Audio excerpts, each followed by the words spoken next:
Falegnameria Paludetto. Da più di 60 anni. Il legno su misura a casa tua. TG Plus News edizione di Venezia, buonasera. In apertura del nostro notiziario la cronaca. A seguito degli incidenti verificatisi prima dell'incontro di calcio a Venezia-Bari di domenica 10 marzo scorso, la Digos della Questura di Venezia ha immediatamente posto in essere un'attività e una serie di accertamenti atti a individuare i tifosi responsabili di tali condotte antisportive. All'esito di tali accertamenti, grazie anche alla visione delle immagini, ai riscontri fotografici e alla successiva comparazione, per giungere all'identità dei supporter responsabili di quanto accaduto allo Stadio Penzo di Venezia domenica scorsa, il Questore di Venezia ha irrogato ben 18 provvedimenti di inibizione all'ingresso degli impianti sportivi, vale a dire i DASPO, nei confronti di altrettante persone, per la durata complessiva di 82 anni. Parliamo di economia.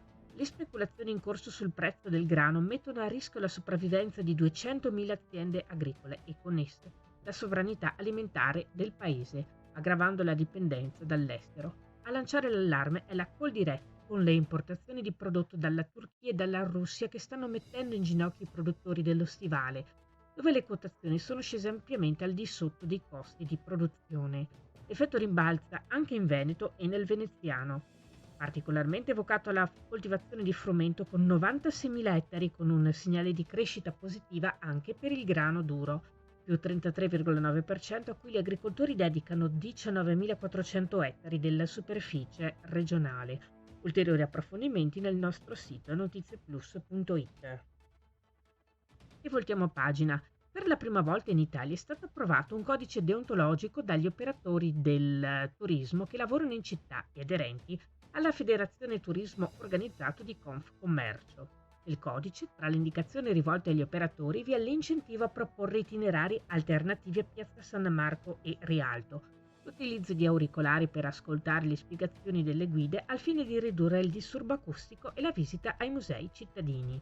Ai turisti, invece, sarà comunicata l'importanza, tra l'altro, di tenere la destra nelle calli per evitare di intralciare il passaggio, di non spostarsi da un lato all'altro dei vaporetti affollati per scattare foto e di cedere il posto agli anziani, alle persone con disabilità e alle mamme sui vaporetti affollati, e di non occupare i posti a sedere con i piedi o con oggetti.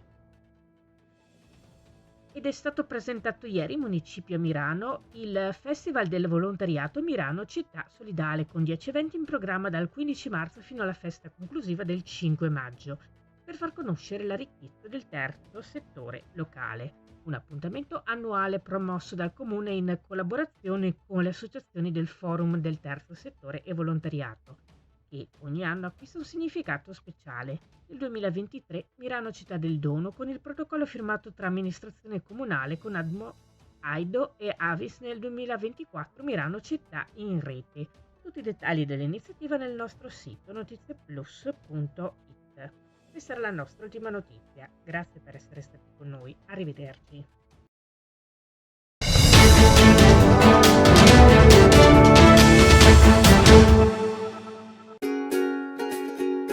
Falegnameria Paludetto.